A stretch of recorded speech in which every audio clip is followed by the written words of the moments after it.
20 वर्षांची स्नेहा सोलापूर जिल्ह्यातील रामवाडी भागात आई आणि आपल्या 2 बहिणींसोबत राहत होती. तिचे वडील लहानपणीच गेले होते. आई शाळेत शिक्षिका होती. घरची परिस्थिती फारशी चांगली नव्हती, पण आईनं मुलींना काही कमी पडू दिलं नव्हतं. स्नेहा स्वभावाने शांत होती, फारशी बोलकी नव्हती.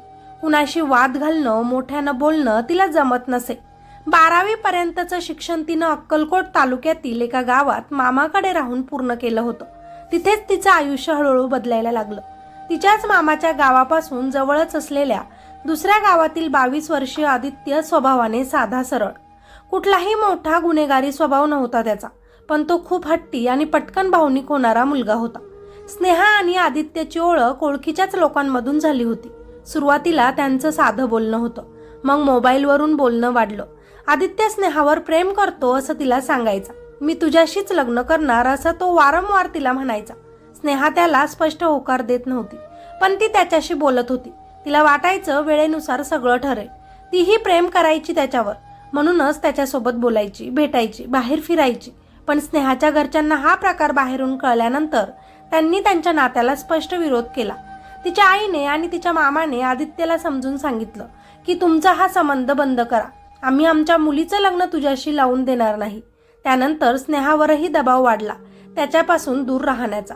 आदित्यच्या घरचे सुद्धा त्याला स्नेहापासून दूर राहा म्हणून सांगायचे आणि म्हणूनच 12वी नंतर स्नेहा पुन्हा आपल्या आईकडे राहायला गेली. जर ही शाळा कॉलेज बदलले तरीही घरच्यांना न जुमानता स्नेहा आणि आदित्य एकमेकांच्या कॉन्टॅक्टमध्ये राहिले. असेच दिवस जात होते. हळूहळू फोनवर बोलताना आदित्यचा स्वभाव बदलू लागला. तो स्नेहावर संशय घेऊ लागला. आता तू मला टाळतेस, तुझ्या घरच्यांनी तुला माझ्या विरुद्ध केलं आहे, माझ्यापासून दूर राहायला सांगितलं आहे, असं तो तिला बोलू लागला. स्नेहा घाबरायला लागली होती. एकीकडे तिचे घरचे तर दुसरीकडे तिचं प्रेम होतं, पण तिनं आपल्या घरच्यांना निवडलं होतं. तिला तिचं नातं तुटावं असं वाटत होतं, पण आदित्य त्यावर कसा प्रतिक्रिया देईल याची तिला भीती होती. पण आता तिला त्याला हे सांगून टाकायचं होतं. म्हणून नवीन वर्षाच्या सुरुवातीला स्नेहाने अक्कलकोटला स्वामी समर्थांच्या दर्शनाला जाण्याचं ठरवलं. तिनं घरी बहिणीला सांगितलं की दर्शनाला जाते. आईने विश्वासाने तिला परवानगी दिली. बहिणीला वाटलं नेहमी सारखंच आहे. स्नेहा सकाळी अक्कलकोटला पोहोचली. तिने आदित्यला कॉन्टॅक्ट केला. दर्शनानंतर तिला आदित्य भेटला. थोडं बोलायचं आहे असं तिनं त्याला सांगितलं. स्नेहा आज त्याला सगळं सांगून टाकणार होती, पण आदित्य ती काय बोलेल याचा अंदाज आधीच घेऊन बसला होता. पण तरीही प्रेमासाठी, एकमेकांसोबत बोलण्यासाठी ते दोघंही बासलेगाव रोडकडे गेले. लोखंडे मंगल कार्यालयाच्या मागे तो भाग थोडा एकांताचा होता. मनात चाललेली घालमेल तिनं आदित्यला सांगितली. बस आता बंद करू, नकोसं झालं सगळं, ती त्याला म्हणाली. आणि त्यामुळे तिथेच दोघांमध्ये वाद झाला. आदित्य विचारत होता की तू मला असं अचानक सोडतेस का? आपल्यात इतक्या दिवसांपासून जे होतं ते काय होतं? आपल्याला लग्न करायचं होतं, म्हणजे तू माझा वापर करत होतीस का? स्नेहाला सगळं समजत होतं, पण तरीही स्नेहा म्हणत होती की मला सध्या काहीच निर्णय घ्यायचा नाही, मला वेळ हवा आहे विचार करायला. पण आदित्यला ते मान्य नव्हतं. तो तिच्यावर खूप चिडला. त्याचा आवाज चढला. त्याला वाटलं की स्नेहा त्याला आता कायमचं सोडून चालली आहे. ती माझ्यासोबत लग्न करणार नाही. ती तिच्या मामांचं, आईचं ऐकेल. माझ्यासोबत कॉन्टॅक्टमध्ये राहणार नाही आणि मी तिच्याशिवाय जगू शकणार नाही. सोबत जगू शकलो नाही म्हणून काय झालं? मरू तर शकेल असा विचार त्याच्या डोक्यात आला आणि त्या क्षणी त्यानं जे केलं ते कोणालाही अपेक्षित नव्हतं. त्याने जवळ असलेल्या धारदार शस्त्राने स्नेहाच्या गळ्यावर वार केला आणि क्षणात स्नेहा तिथेच कोसळली. तिच्या गळ्यातून मोठ्या प्रमाणात रक्तस्राव झाला. काही क्षणातच ती बेशुद्ध झाली. आपण जिच्यावर जीवापाड प्रेम करतो तिला असं दुःखात पाहून त्याचाच जीव कासावीस झाला. आपण हे काय करून बसलो? त्याच्या डोळ्यात पाणी होतं. तिच्याबद्दलचं प्रेम होतं. आदित्यला काय झालं आहे हे लक्षात येताच त्यानं स्वतःच्याही गळ्यावर वार केला. तोही गंभीर जखमी झाला, पण जिवंत राहिला. त्याच वेळी रामवाडीतील घरी स्नेहाची आई शाळेतून परत येत होती. तिला अजिबात कल्पना नव्हती की तिची मुलगी आता घरी परत कधीच येणार नाही. अक्कलकोट मधील बासलेगाव रोडवर काही वेळातच गर्दी जमली. कोणीतरी आरडाओरडा ऐकला होता. काहींनी रक्ताने माखलेली तरुणी जमिनीवर पडलेली पाहिली. जवळच एक तरुण जखमी अवस्थेत पडलेला होता.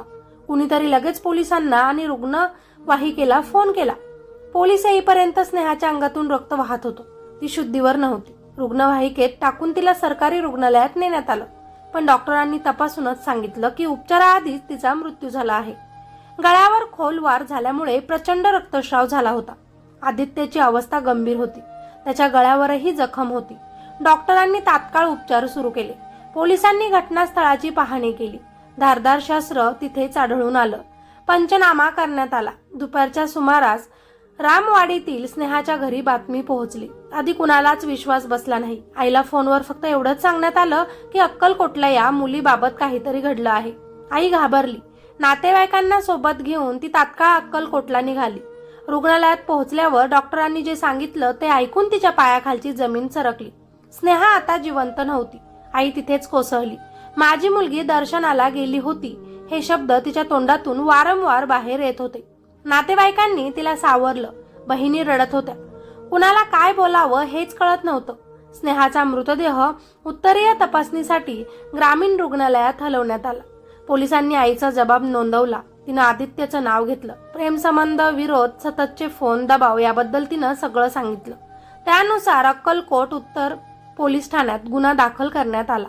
दरम्यान आदित्य शुद्धीवर आला होता. त्याच्यावर उपचार सुरू होते. डॉक्टरांनी सांगितलं की तो धोक्याबाहेर आहे. पोलिसांनी त्याच्यावर लक्ष ठेवलं होतं. त्याच्याशी थेट चौकशी करता येत नव्हती, पण प्राथमिक माहिती मिळत होती. त्याने आत्महत्याचा प्रयत्न केला होता हे स्पष्ट झालं होतं. त्याचं मानसिक संतुलन त्यावेळी बिघडलेलं होतं असं डॉक्टरांचं मत होतं. स्नेहाच्या मृत्यूनंतर पुढचे काही दिवस अक्कलकोट आणि सोलापूर परिसरात जड वातावरण होतं. पोलीस तपास सुरू होता. घटनास्थळावरून मिळालेल्या माहितीवरून आणि साक्षीदारांच्या जबाबावरून एक गोष्ट स्पष्ट होत चालली होती की हा प्रकार अचानक घडलेला नव्हता. दोघांमध्ये आधीपासूनच तणाव होता. फोन कॉल, संदेश, भेटी यांची माहिती पोलिसांच्या हाती लागली होती. आदित्यवर रुग्णालयात उपचार सुरू असतानाच पोलीस त्याच्यावर नजर ठेवून होते. डॉक्टरांनी तो बोलण्यास सक्षम असल्याचं सांगितल्यानंतर पोलिसांनी त्याची चौकशी केली. सुरुवातीला तो फारसं बोलत नव्हता. काही वेळ शांत राहायचा, मध्येच रडायचा. माझ्याकडून चूक झाली एवढंच तो वारंवार म्हणत होता. पण चौकशी वाढत गेली तसं त्याने सगळं सांगायला सुरुवात केली. त्यानं कबूल केलं की स्नेहा आपल्याला सोडून चालली आहे असं त्याला वाटत होतं. घरच्यांचा विरोध, स्नेहाची शांतता, त्यांच्या प्रेमाच्या नात्यासाठी पटकन निर्णय न घेणं यामुळे तो पूर्णपणे अस्वस्थ झाला होता. त्या दिवशी अक्कलकोटमध्ये भेटल्यावर ती कायमची दूर जाणार आहे असं त्याच्या मनात पक्क झालं होतं. त्या क्षणी त्याचं भान सुटलं आणि त्यानं टोकाचं पाऊल उचललं. त्यानंतर स्वतःवर वार केला, कारण त्याला स्नेहाशिवाय जगायचं नव्हतं असं त्याने सांगितलं. पोलिसांनी त्याच्यावर हत्या आणि आत्महत्याचा प्रयत्न असे गंभीर गुन्हे नोंदवले. उपचार पूर्ण होताच त्याला अटक करण्यात आली. न्यायालयात हजर केल्यानंतर त्याला पोलीस कोठडी देण्यात आली. पुढील तपासात मोबाईल रेकॉर्ड, कॉल डिटेल्स, घटनास्थळाचे पुरावे सगळं गोळा करण्यात आलं. प्रकरण मजबूत होत चाललं होतं. दरम्यान स्नेहाच्या घरात मात्र आयुष्य थांबल्यासारखं होतं. आई रोज सकाळी उठायची, पण घरात स्नेहाचा आवाज ऐकू यायचा नाही. तिची खोली तशीच होती. कपडे, वही, फोन सगळं जागेवर होतं. बहिणींना रात्री झोप येत नव्हती. आई स्वतःलाच दोष देत होती की मी तिला एकटी पाठवायला नको हवं होतं. हा विचार तिच्या मनातून जात नव्हता. पण वेळ मागे जाणार नव्हता. गावात, परिसरात, शाळेत सगळीकडे स्नेहाबद्दलच चर्चा होती. काही लोक म्हणत होते की प्रेमाच्या नावाखाली असा अतिरेकी विचार धोकादायक आहे. काही लोक कुटुंबियांच्या विरोधावरच बोलत होते. पण या सगळ्या चर्चांमध्ये स्नेहा मात्र हरवून गेली होती. तिच्या स्वप्नांना, तिच्या भविष्यास कुणीच परत आणू शकणार नव्हतं. काही आठवड्यांनी आरोपपत्र दाखल झालं. प्रकरण न्यायालयात गेलं. आदित्य कोठडीत होता. त्याचं आयुष्यही एका चुकीच्या निर्णयामुळे संपल्यासारखं झालं होतं. पण त्याची शिक्षा वेगळी होती आणि स्नेहाची शिक्षा कायमची होती. तिचं आयुष्य संपलंच होतं. ही कथा प्रेमाची नव्हती, तर संवाद न झाल्याची होती. हट्ट, असुरक्षितता आणि स्वीकार न करता आलेल्या नाकाराची होती. एका निर्णयामुळे किती आयुष्य उद्ध्वस्त होतात याचं हे उदाहरण होतं. स्नेहा आज जिवंत नाही, पण तिची कथा अनेकांसाठी इशारा बनून राहिली आहे. प्रेम म्हणजे मालकी नाही आणि नकार म्हणजे अपमान नाही. हे समजलं असतं तर कदाचित त्या दिवशी अक्कलकोटच्या त्या रस्त्यावर रक्त सांडलं नसतं. काही घटना बातम्यांपुरत्याच राहत नाहीत. त्या अनेक घरांमध्ये कायमची शांतता घेऊन जातात. मित्र आणि मैत्रिणींनो, आई, बाप, घरातील वडीलधारी मंडळी मुलांसाठी जे निर्णय घेतात ते त्यांचे हुकूम नसतात. त्यांच्या अनुभवातून आलेले संरक्षण असतं. ते काहीतरी विचार करूनच आपल्याला इथेच थांब म्हणतात. हे चुकीचं आहे म्हणतात.